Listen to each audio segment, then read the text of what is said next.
नमस्कार दोस्तों, आप देख रहे हैं प्रधानमंत्री मोदी के चुनावी रणक्षेत्र बनारस में 2024 के लोकसभा चुनाव को लेकर मचे घमासान पर क्लाउन टाइम्स की विशेष कवरेज। इस वक्त मैं हूं वाराणसी के कचहरी में और हमारे साथ हैं अधिवक्ता शशांक जी। शशांक जी, पहले तो क्लाउन टाइम्स में आपका बहुत बहुत स्वागत है। शशांक जी, आज सुबह मैंने एक पोस्ट देखा है, ये बनारस के कवि हैं दमदार बनारसी, इनके पोस्ट पर लिखा है अब गधे समझा रहे हैं राजनीति कैसे करनी है, और इस पोस्ट में प्रधानमंत्री मोदी की फ़ोटो लगी है, राहुल जी की फ़ोटो लगी और गधे की फ़ोटो लगी। क्या कहना चाहेंगे इस बारे में आप? देखिए, ये जो वीडियो है ये हमारे भी संज्ञान में आया है, इसके साथ जो कंटेंट वगैरह थे, और एक दो लोग ऐसे हैं जिनके पास इस वीडियो में जो उन्होंने कंटेंट वगैरह डाला हुआ है उनके पास वो है, उसको मैंने मंगवाया है। मेरे पास वो कंटेंट आ जाती है, मैं उसको देख लेता हूँ, और अगर इसमें माननीय प्रधानमंत्री जी के खिलाफ़ कोई आपत्तिजनक कंटेंट होगा तो निश्चित तौर पर आप यह जानिए कि ये जो विजेंद्र मिश्र शायद इनका नाम है, उर्फ दमदार बनारसी, इनको जो है कि सोशल मीडिया पर इस तरह की चीज़ें डालकर और उसके यूट्यूब को वायरल करके और उसकी कमाई खाने की आदत पड़ गई है। तो ये अपना जो एक सोशल मीडिया पर यूट्यूब बना करके जो इस तरह की आपत्तिजनक चीज़ें डालते हैं, और अगर इसमें जो भी कंटेंट होगा वो अगर हमारे माननीय प्रधानमंत्री जी के अगेंस्ट कुछ भी होगा तो निश्चित तौर पर इनके खिलाफ़ हम लोग कार्रवाई करेंगे, और इनके खिलाफ़ कई प्रकार से कार्रवाई आवश्यक है। मुझे लगता है कि इनके खिलाफ़ लीगल कार्रवाई भी होनी चाहिए, और एक आध तो इनके खिलाफ़ कुछ इलीगल टाइप की कार्रवाई भी होनी चाहिए कि जिससे इनका मन बहुत ज़्यादा बढ़ा हुआ है, वो मन इनका रुकना चाहिए। क्योंकि एक और इन्होंने पोस्ट की थी कुछ दिनों पहले, मुझे याद आ रहा है, माननीय प्रधानमंत्री जी के खिलाफ़ और माननीय मुख्यमंत्री जी के खिलाफ़, तो मैंने इनके खिलाफ़ कंप्लेन भी कराई थी, तो इन्होंने उसमें माफ़ी वगैरह भी मांग करके वो किया था। तो हम लोग उस विचारधारा के हैं कि चलो भाई, कोई अगर एक बार गलती कर दिया तो उसको माफ़ी मिल जानी चाहिए, लेकिन जिस तरह का इनका कृत्य है वह निश्चित तौर पर बहुत बुरा है, और यह कंटेंट मिल जाएगा तो आप समझिए कि अब ये इस तरह की कार्रवाई करना भूल जाएंगे, मैं आपसे वादा करता हूँ। शशांक जी, भी आप बता रहे थे कि दमदार के खिलाफ इसके पहले भी आपने कोई कंप्लेन किया था। मैं क्लाउन टाइम्स के दर्शकों को बताना चाहता हूं, दमदार जी ने अभी पिछले दिनों महामूर्ख सम्मेलन की एक हमने खबर करी, उसमें हमारी महिला पत्रकारों के खिलाफ ऐसी अभद्र टिप्पणी किया है कि उनके खिलाफ चौक थाने मुकदमा कायम हुआ है। उनकी मैं कुछ लाइनें पढ़ के आपको सुनाता हूं। उस किस तरह के कवि हैं कि कुंडी ना खड़काओ राजा, धीरे से अंदर आओ राजा। इसके बाद उनका एक और थंबनेल देखिए जिसमें वो लिखते हैं कि लैया बड़ी करारी है, पुष्पा पाल हमारी है। इसी में एक और है जिसमें लिख रहे वायरल वीडियो, यानी कि दमदार जी की कोशिश है महिलाओं को मजाक उड़ाए। एक और है, लड़कियों को कुत्ते की तरह देख रहा है, प्रेमिका से त्रस्त है कवि, महामूर्ख मेला 2024 दमदार बनारसी। एक और देखिए, बीबी तो पड़ोसी से सेट हो गई है, खतरनाक कॉमेडी हो गई है भाई के साथ, मस्त रहें दूसरों की बीबी में विभा सिंह। एक और है, महामूर्ख में कवित्री के साथ हो गई छिड़कानी, संचालक ने कहा हनीप्रीत दमदार बनारसी। एक और पोस्ट आप देखिए जिसमें दमदार कह रहे हैं कि महामूर्ख मेले में हनीप्रीत से आपका क्या ताल्लुकात? ये ताल्लुकात उसकी लज्जा को तार तार करना है। इस तरह की जो कविताएं इस कवि के द्वारा की जा रही है, इसे आप किस रूप में देख रहे हैं? और ये तो प्रधानमंत्री को पूरा पीछे पड़ गया है। देखिए, ये व्यक्ति मुझे लगता है मानसिक संतुलन खो बैठा है पिछले कुछ दिनों से, और कुछ इसके व्यूअर्स कुछ डेवलप हो गए हैं सोशल मीडिया पर। शशांक जी, मैंने जो स्टडी किया है इसके व्यूअर्स बहुत ज़्यादा नहीं हैं, 1000-1500 इसके सब्सक्राइबर हैं, और मैंने 10, 20, 50, 100, 200 इसको देखते हैं। तो ये सोच रहा है इतनी गंदी थंबनेल लगाएं ताकि लोग देखें, इसके पास व्यूअर है ही नहीं है। तो वो व्यूअर्स डेवलप करने के लिए इस तरह की गंदी थंबनेल्स वगैरह लगा करके इनके द्वारा जो कृत्य किया जा रहा है वो बिल्कुल आईपीसी की विभिन्न धाराओं के तहत भी अपराध है, और स्त्री अस्मिता और उसके सम्मान के भी खिलाफ है।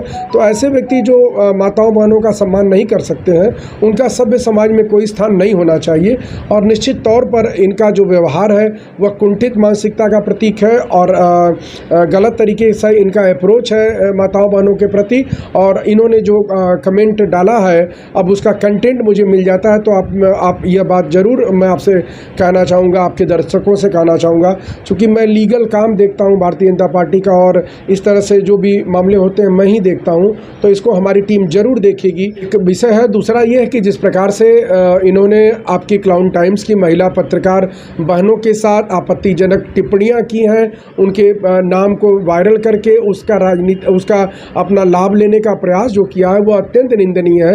हम लोग इसकी निंदा करते हैं और इस पर मुझे लगता है कि पुलिस अपनी कार्रवाई कर रही है। अभी मैं खाली होकर के सो चौक से बात करूंगा कि इसमें क्या प्रकरण है, क्या चल रहा है। नहीं, वो क्राइम ब्रांच में पूरी जांच ट्रांसफर हो गई, ममता रानी इसको देख रही हैं। बहुत अच्छा। तो देखिए, ममता रानी जी बहुत अप्रोप्रिएट महिला अधिकारी हैं और हम लोग उनका बड़ा सम्मान करते हैं, और सब उनका हिसाब वो कर लेंगी और उनके खिलाफ प्रॉपर कार्रवाई होगी। और ममता रानी बहन जी के हाथ में यदि जांच है तो हम लोग आश्वस्त हैं कि इनकी बहुत जल्दी इस मामले में गिरफ्तारी भी हो जाएगी। और ये वीडियो आ जाने दीजिए तो हम लोग भी इस मामले में और वो बहनों की अधिकार की रक्षा के मामले में निश्चित तौर पर साथ खड़े रहेंगे, और जैसे हम लोग हमेशा खड़े रहते हैं। शशांक जी, ये चुनावी शंखनाद हुआ है प्रधानमंत्री मोदी के संसदीय क्षेत्र बनारस में, लेकिन देश भर में जो भी लोग प्रधानमंत्री या भाजपा के खिलाफ अभद्र टिप्पणी कर रहे हैं उसके प्रति भी आपकी काफ़ी सजग नज़र है। अभी आपने अजय राय और ओवैसी के खिलाफ भी आपने न्यायालय में कुछ कार्रवाई किया, क्या है पूरा मामला और कहाँ तक पहुँची आपकी कार्रवाई? जी नमस्कार।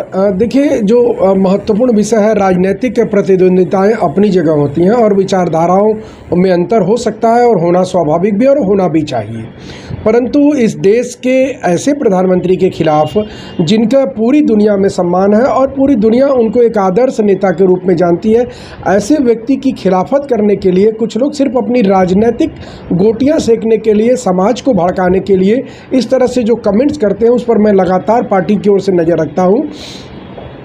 इस चुनाव में राहुल गांधी जी ने, अभी आपको याद होगा, जो मुंबई में जो शिवाजी पार्क है वहाँ से एक भाषण दिया था जिसमें उन्होंने कहा था कि मैं शक्ति के खिलाफ लड़ रहा हूँ, हिंदू धर्म में एक शक्ति होती है, मैं उसके खिलाफ लड़ रहा हूँ। उसके विषय उस पर मैंने पहली कंप्लेन इस लोकसभा निर्वाचन में की थी और उस कंप्लेन को हमारे सी विजिल ने सही पाई और उस कंप्लेन के आधार पर राहुल गांधी के, चूँकि वो मुंबई का प्रकरण था तो मुंबई के लिए उसको ट्रांसफ़र कर दिया गया। अभी फर्रुखाबाद में माननीय मायावती जी की रैली थी, उन्होंने भी कुछ ऐसे अपशब्द कहे थे जिस पर मेरे द्वारा कंप्लेन की गई, वो अब फर्रुखाबाद में उसकी जांच चल रही है। वाराणसी का जो प्रकरण है, चूंकि माननीय प्रधानमंत्री जी का संसदीय क्षेत्र है और यहाँ पर जो भी नेता विपक्ष से आता है वो प्रधानमंत्री जी के खिलाफ कुछ न कुछ बोलने का शौक रखता है और मैं भी उनके खिलाफ कंप्लेन करके उनके खिलाफ कार्रवाई होने का समझिए कि एक प्रण है मेरा। बहुत बार इस पर लोग कहते हैं कि इस तरह से इतने बड़े बड़े लोगों के खिलाफ आप कंप्लेन करते हैं, क्या है, कैसे है। मैंने कहा ज़िंदगी रहेगी तो प्रधानमंत्री जी के लिए लड़ता रहूँगा, नहीं रहेगी तो कोई बात नहीं है।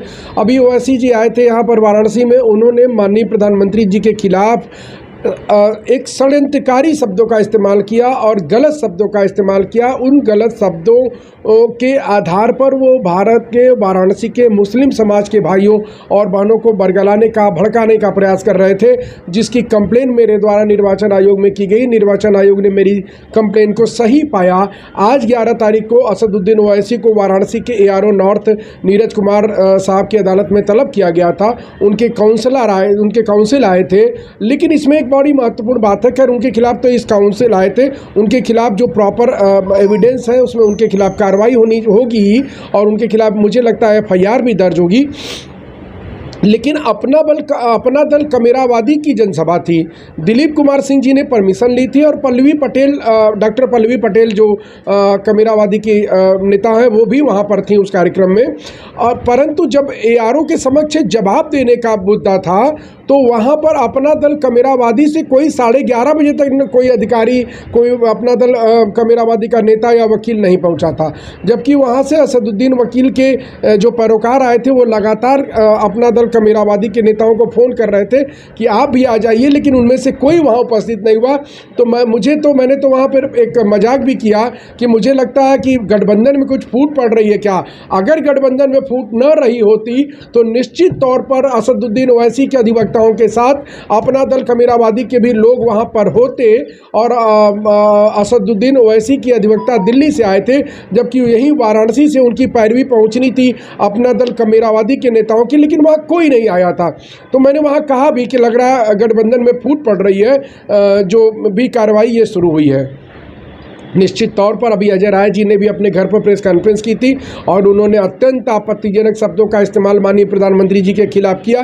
माननीय प्रधानमंत्री जी ने कोरोना काल में जिस तरह से भारत के 130 करोड़ देशवासियों का ध्यान रखा और पूरी दुनिया के कम से कम 200 करोड़ लोगों का ध्यान रखा, यह अपने आप में बहुत बड़ा उदाहरण है भारत के बढ़ती हुई ताकत का और संप्रभुता का। जिस प्रकार से अजय राय जी ने एक अखबार में में छपी हुई खबर का संज्ञान लेकर माननीय प्रधानमंत्री जी को हत्यारा कहा, उन्होंने बताया कि कोरोना की वजह से बहुत सारे लोगों की मृत्यु हो गई, लाखों करोड़ों लोगों की।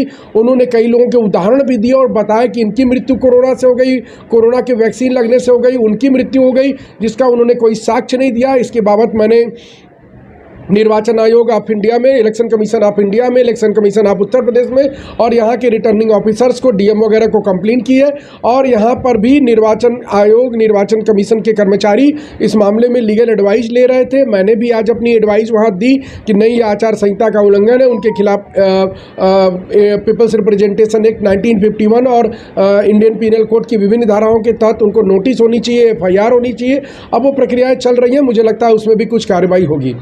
मेरा एक निवेदन है आपके माध्यम से कि राजनीतिक विचारधाराओं में गतिरोध बहुत आवश्यक है और मैं विभिन्न राजनीतिक दलों से, विभिन्न राजनीतिक दलों के प्रतिनिधियों से यह निवेदन करना चाहता हूं कि वे अपने मुद्दों के आधार पर जनता से वोट मांगे और जनता को अपने पक्ष में करने का प्रयास करें। यह लोकतंत्र में बहुत ज़रूरी है और स्वस्थ लोकतांत्रिक व्यवस्था में यह आवश्यक भी है, परंतु अनावश्यक कमेंट्स, आचार संहिता का उल्लंघन करने का प्रयास न करें, क्योंकि भारतीय जनता पार्टी की तरफ से मुझे यह देखने का दायित्व भी है निर्वाचन आयोग से समन्वय का। इस लोकसभा चुनाव में मैं भाजपा की लीगल सेल का काशी क्षेत्र का संयोजक हूँ, इस नाते हमारे पास काशी क्षेत्र में बड़ी टीम है। हमारी टीम पूरे काशी क्षेत्र के 16 जिले में काम करती है और हम लोग लगातार इस पर काम करते रहते हैं। अभी तक लगभग 40 से ज़्यादा मुकदमे हम लोग विभिन्न विपक्षी दलों के नेताओं वगैरह के ऊपर करवा चुके हैं और जिसका काफ़ी असर भी है। लोग अब बोलने में परहेज करते हैं, लेकिन कभी कभार कोई किसी की जबान, भाई क्या करेंगे, अब वो वोटों के ध्रुवीकरण के लिए अगर कुछ लोग अनर्गल बयानबाजी करते हैं तो उस पर भी हमारी पार्टी की, हम लोगों की नज़र रहती है। हमारे साथ आशीष शक्ति कुमार तिवारी जी भी हैं, इनसे भी हम बात करते हैं कि क्लाउन टाइम्स की महिला पत्रकार के खिलाफ अभद्र टिप्पणी करने वाले कथित कवि दमदार बनारसी कितना मनबड़ हो गया है कि वो पहले तो धमकाता है पत्रकार को, उसके बाद रंगदारी का मुकदमा कायम करता, अब तो उसने हद पार कर दिया है, प्रधानमंत्री के खिलाफ अभद्र टिप्पणी कर रहा। क्या कहना चाहेंगे? मेरा नाम आशीष शक्ति कुमार तिवारी है, पूर्व उपाध्यक्ष वर्तमान गवर्निंग काउंसिल बनास बार। और आजकल के एक नया दौर चल गया है, व्यक्ति को अपने को अगर ग्राफ अपना बढ़ाना है तो किसी अच्छे व्यक्ति को कुछ अपशब्दों का इस्तेमाल किया जाता है जिससे उसका ग्राफ बढ़ जाए। अब तो ये समाज में, वो भी विशेष रूप से अगर ये कहा जाए पत्रकार बंधुओं के खिलाफ भी अगर अमर्यादित टिप्पणी, अगर वो कोई कवि दमदार, कथित रूप से दमदार बनारसी का जिस तरह से नाम आया है, वो घोर निंदनीय है और उनके खिलाफ विधिक रूप से भी कार्रवाई करनी चाहिए। और रही बात है, आपने बताया कि अपने को क्रास जैसे हम लोग मुकदमा करते हैं किसी पक्ष को दबाव बनाने के लिए, तो रंगदारी और अदर चीज़ की बात कर रहे हैं, तो कोई महिला पत्रकार मेरे समझ में ऐसा नहीं होगा या पुरुष पत्रकार जो रंगदारी और अदर संबंध में कोई भी किसी से संबंधित बात करे, क्योंकि वो कानून और विधिक रूप से अच्छे से जानकार रहता है।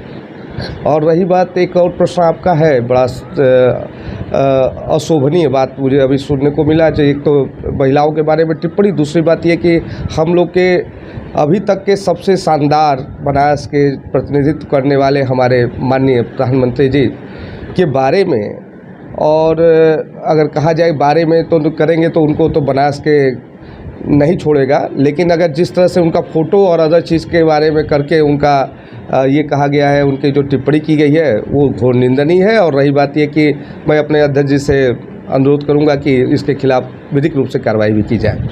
हम लोग कार्यकर्ता होने के नाते उनका पूरा सहयोग करेंगे। इस संबंध में हम लोग के अभिभावक, काशी प्रांत के संयोजक, विधि प्रकोष्ठ शशांक शेखर त्रिपाठी जी इस पर विधिक रूप से इस पर नज़र गड़ाए हुए हैं और इस पर विधिक रूप से कार्रवाई वो करेंगे।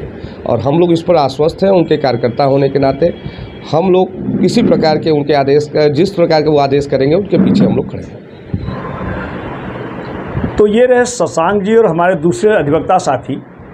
दोनों लोगों ने इस कवि के बारे में जो उसकी छवि है, जो उसकी सोच है, उसके बारे में अपनी विधिक राय दिया है। क्लाउन टाइम्स की इसकी कविता और इसके कवि होने पर कोई गुरेज नहीं है। क्लाउन टाइम्स को बस इतनी कोशिश है कि यह कवि सुधर जाए, अपने आचरण में बदलाव लाए और कानून इसको इसके किए की सज़ा जरूर देगा। क्लाउन टाइम्स यूट्यूब चैनल की खबरों को आगे भी देखने के लिए चैनल को लाइक करें, सब्सक्राइब करें, बेल आइकन को प्रेस जरूर करें। क्लाउन टाइम्स की खबरों को फेसबुक पेज पर देखने के लिए पेज को लाइक जरूर करें।